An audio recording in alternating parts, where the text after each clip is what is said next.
Hey guys, Chicken and Maine, aka Deboo, with a video forecast update. This forecast video update effective around 8 p.m. Eastern Standard Time on Thursday, September 15th, 2022. And okay guys, we always like to start our videos off by thanking longtime followers and welcoming new ones by letting you know that we are primarily a surf and marine forecaster covering the North Atlantic waters, looking for weather patterns and or systems that produce high seas and or high surf. You can't have high surf without high seas. This means during hurricane season, we're looking for or watching for the development of tropical storms or hurricanes, and during the winter months, we are looking for extra tropical cyclones up in the North Atlantic, storm force lows or hurricane force lows that produce long period swells.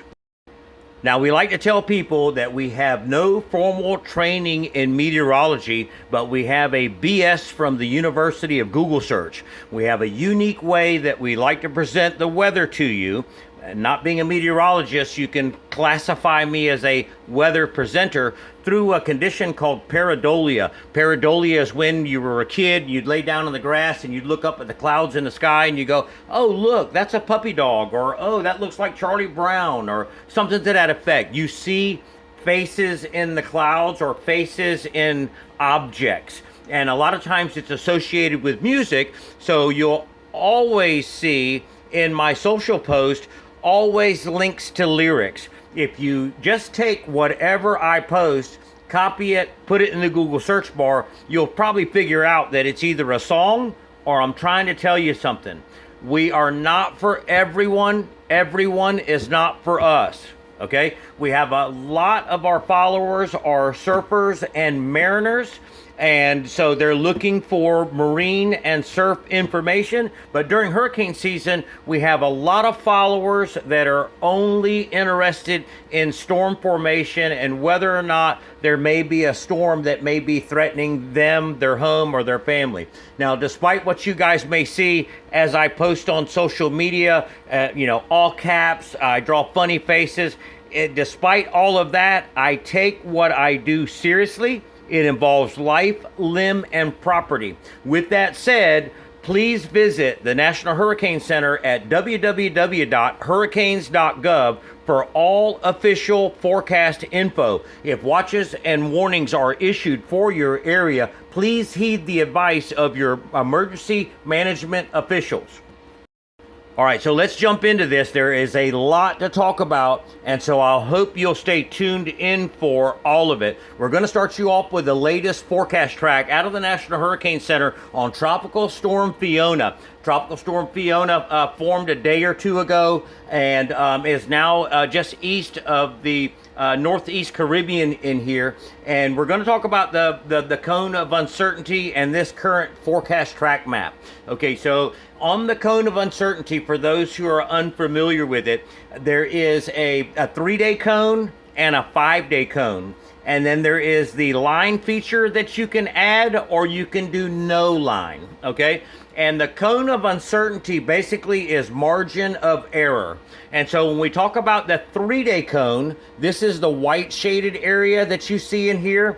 Okay, you'll notice how it starts off, the lines on the outer edges of it start off close together. But as you get out 72 hours, the margin of error increases. When you get out to 5-day, which is this dotted shaded area, the margin of error increases even more. Okay? And so the symbols here, the S signifies storm. If there was an H here, that would be a hurricane. If there was an M, it would be a major hurricane. Okay? The color codes, this is tropical storm force winds in this orange shaded area here.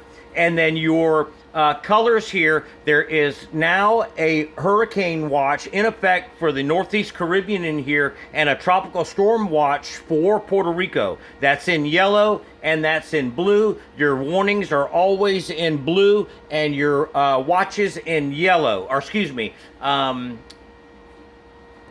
sorry, got my colors messed up. So it's hurricane warnings in red, tropical storm warnings in blue, tropical storm watches in yellow, and hurricane watches would be in pink. All right, so when we talk about the cone of uncertainty and you have this line in here, this brings up an old adage from the National Hurricane Center from way back. It is important to not focus on the exact track of any storm. And the reason for that is the cone of uncertainty. So although the storm is located here, where you see my cursor circling right here, okay, as the storm begins to progress, it could take a more southern track and end up on the southern periphery of the cone of uncertainty. It also could ride up and take the northern track. It could also bounce anywhere around in this cone of uncertainty. Let's say if it got a wobble injected into the system because it started to interact with land and that land started to disrupt it, and now it's thrown it into a little wobble. Okay, so those type of things can have an effect on the cone of uncertainty and future track. So the two things that Fiona is fighting right now is dry air and land interaction coming up. We're going to show you that here in the imagery in just a few moments, but hopefully you got a little bit better understanding of the cone of uncertainty. Now I'm going to switch you over to the latest Saharan air layer.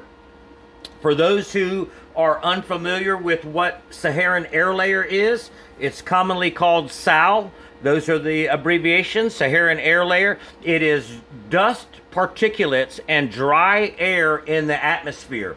During the start of the season, back in, say, I think April, May or so, you'll get strong winds that'll blow off the Saharan desert and blow a bunch of dust up in the air. And in this satellite image, it's depicted by the yellows and orange. So all of the yellows and orange that you see is dry air. So Fiona has to fight through all of this to get through it. Okay, and then the other part has been shear. And the earlier today, Fiona got undressed. And what we mean by that, whenever we say that a tropical system has gotten naked, that means the convection has moved off the top of the circulation, and now that center of circulation is exposed. And if we zoom in here, you'll see that the center of circulation with Fiona is nothing but dry air at the moment. And although models show a comeback coming as the system gets past the islands, right now, I mean, with some land interaction and some other things, this thing could fall completely apart. The island of Hispaniola has a nickname as Storm Killer, and that's because of the high mountainous terrain. As the system moves over the island, it can disrupt the circulation and just kill the system off. So those are the two main factors: dry air and shear and land interaction. I guess there would be three, but here is the center of circulation with Tropical Storm Fiona. And you'll see that the convection over here to the right is well displaced from the circulation. So the system is forecast to move into the Northeast Caribbean, right?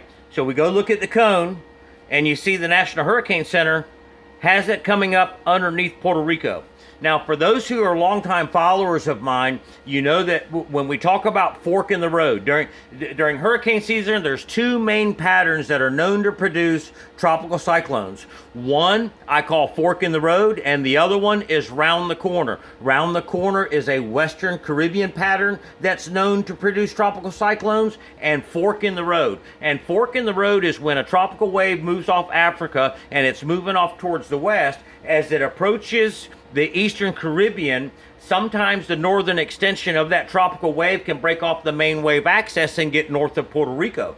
Sometimes that northern extension or that vorticity spin will do just like it's doing here now and traveling south under Puerto Rico. Now, this is one of the most trickiest ones to track when you have storms that are tracking like that, are like this. And that is because if the center of the storm gets up underneath Hispaniola, then the counterclockwise rotation of the storm is now going over the top of that mountainous terrain and can begin to break down the storm. And then if the vorticity spin slides over the mountain and then comes out on the other side, ragged, okay, then it may not regenerate, or if it's holding up well enough, that spin now gets back over open ocean, and once it gets back over open ocean, and if it meets the right environment, then it has a chance to explode because it's going to start getting closer to the Gulf Stream. You with me? So we go back to the Saharan air layer, and again, here is the center of Tropical Storm Fiona. I'll slide this over. Whoops, sorry guys. I'll slide this back over. Let me zoom back out a little bit. That might help. Okay, and so we start to look up underneath Puerto Rico. Because for those who have followed me for a long time, you know that just like it's important not to focus on the exact track of the system, when I go into track mode, I block that system out. If this was a hurricane, I'd move the imagery over here and block it out of my view because I want to see what's out ahead of the storm. Okay, because what's out ahead of the storm will tell me where it's going. Okay, and so let's go back to social media. Let me tell you how I operate my social media. So I post everything over on Twitter. I have a lot of smart people that follow me over on Twitter.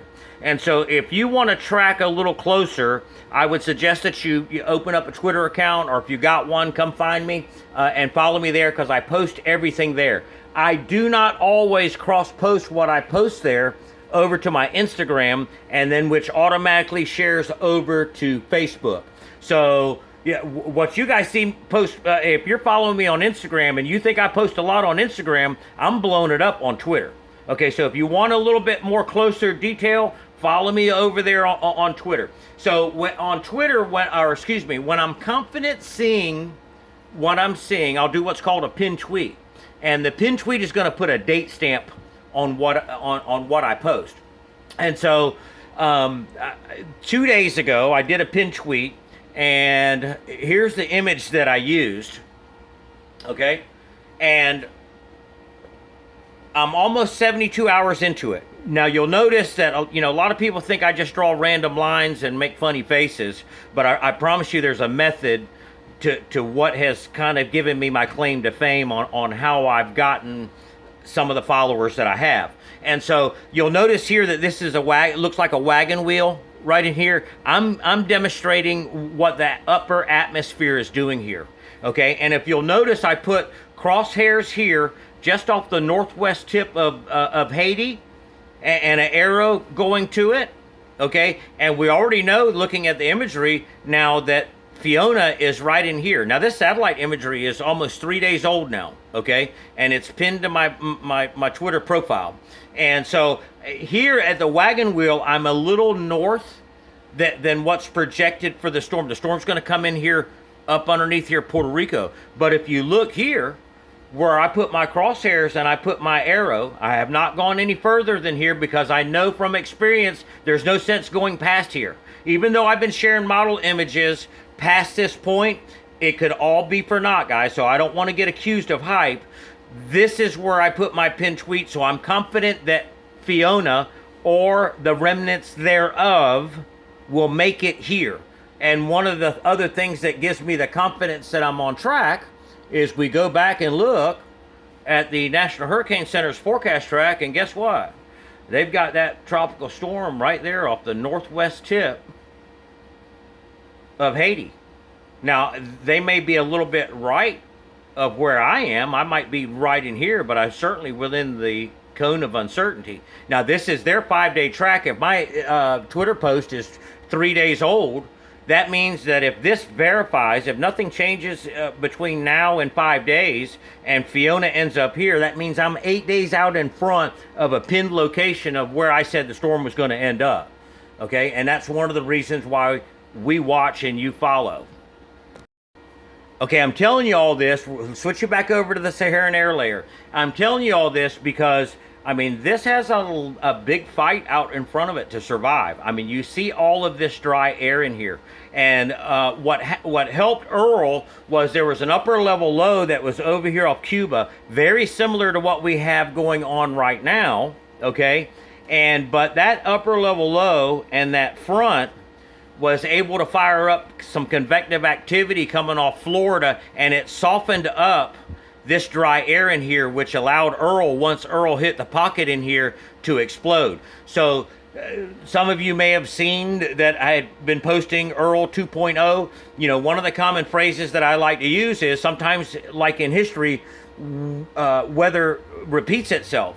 And we get repetitive patterns, and this looks to be a repetitive pattern starting to set up. The hairbringer is going to be the land interaction, whereas Earl didn't have that much land interaction, and Fiona looks to have a bunch. Now, what does that mean later on down the road? You know, the CMC, who historically has not been a great model, has been very adamant on going into the Gulf. And what it does is it moves the spin up over here off Hispaniola, and then it gets caught in some easterly trade in here and passes through the Florida Straits. And then once it passes through the Florida Straits, it's over open water, and then it's in an open environment, and then it does what it does. And you know, I had pointed that out, that you may think I'm crazy, but when you look at the satellite imagery of how things are set up, you go, okay, well, you know, I can kind of see where CMC might be seeing something. And then ironically today, the 12Z Euro model, who had been keeping Fiona out to sea, now wants to come across Florida. And so that's a little bit closer to what the CMC has been seeing, and the European model is one of the most reliable models. And so it starts to lean or give weight to the fact that there's lots of uncertainty coming up in the forecast, and looking past anything north of Hispaniola at the moment is all going to be pure conjecture, because right now there's going to be model confusion. Once land interaction starts in here, there's going to be model confusion. Okay, so if you're just tuning in because you're worried that there might be a landfall of Tropical Storm Fiona on the United States, we're going to start switching back over to more towards a marine and surf forecast. And so you're more than welcome to continue to follow along. But like I said, I don't want to be accused of hype. We'll show it to you from a surf and marine perspective. And we're going to switch you over to the latest run of the European model via the Windy app. Okay, so this is Tropical Storm Fiona here, right? And so surfers, in about 72 to 96 hours, East Florida surfers, we're going to start to see some swell. Okay, and here comes another possible major swell event. If it happens, it happens. If it doesn't, it doesn't. But it looks like there's going to be some periods of some strong onshore winds coming, already kind of started. And so if I were you, all the way up into New England and Maine and Nova Scotia and Newfoundland, I would keep an eye on your local wind forecast, because there's going to be lots of water moving around once again, as Earl 2.0 may set up. Now again, there's lots of uncertainty, but I'm going to show you this is one run of more to come, and we'll try and stay in a 7-day window. Okay, so here is going into tomorrow, Friday, and you can see that the circulation is now just under the Virgin Islands in there, St. John's, and then going into Saturday is when it starts nearing and getting closer to Puerto Rico there. And here is where that east-southeast fetch is going to start to increase. So this is Saturday going into Sunday, guys. Okay, now we've already got some strong northeast fetch coming off a frontal low that's draped over here off Florida. Some of you guys may have seen the post in there where the other guy in South Florida, DeBruh, who's trying to you know, whatever, thinks that homegrown development is getting ready to happen here. That's a frontal low. There is spinach with it, but it's not a storm, and it's not going to develop in a storm, okay? But there's northeast flow already developing here. So we've got northeast fetch coming off the mid-Atlantic in here, or east of the Outer Banks, and now we've got east-southeast flow starting to set up. Move you into Sunday. Let it load. Thank you. And then now you can see that the European model is under Hispaniola. Okay, and so here comes where the land interaction comes into play. Now the GFS, if you saw the 12Z GFS, you saw the vorticity spin slide up through Mona Passage. And so when we talk about fork in the road, anytime you see me draw a diagram with fork in the road, you'll see that I'll put, well, here, let's just do it this way. I'll walk you through it how I do it. What you guys don't see behind the scenes on how much time I put into this and thought to try and bring you the latest in the forecast. So when we talk about fork in the road, one of the things that I like to do is I'll take my line and I'll put it here and I'll put it here. And this is what's called the pinnacle fork in the road. Okay? And that is that typically or sometimes that northern extension will split off the main wave axis and get north of Puerto Rico. Well, here it's over open ocean. And here it's underneath Hispaniola. And then when we go back to the map and we advance it into Monday, this is where the storm can get completely torn apart. Okay, because now it's moving over the center of Hispaniola. But notice how it starts to get stretched in here, out towards Jamaica. Move you into Tuesday. And then we get that lift. Right? And it's almost as if the area of low pressure has jumped coast. It was here. Now it's here. Advance it a little bit more for you into Wednesday. And you can see it's on the eastern tip of Cuba into Thursday, week from today. It's starting to head towards the Florida Straits, kind of like the CMC. So the Gulf of Mexico is not out of the question by any means, guys. By any means. I'll switch you over to the GFS so you can see the difference between the two models. These are the two main models, the two global models. Give it a second to load. And then boom. You can see that they're not that far off as far as location, but they sure are on organization and intensity. Okay, so this is inside 7 days. It's not 10 days. For those who like to accuse me of only sharing model images 10 days out. This is inside 7 days, guys. So lots to watch in the upcoming forecast. I don't want to go on and on, although I feel like I have. That's all I got for you for now. I'll cut another video tomorrow. Let the models load again tonight, and we'll get back at it early in the morning. Stay tuned to our social feeds for updates. Thanks for watching.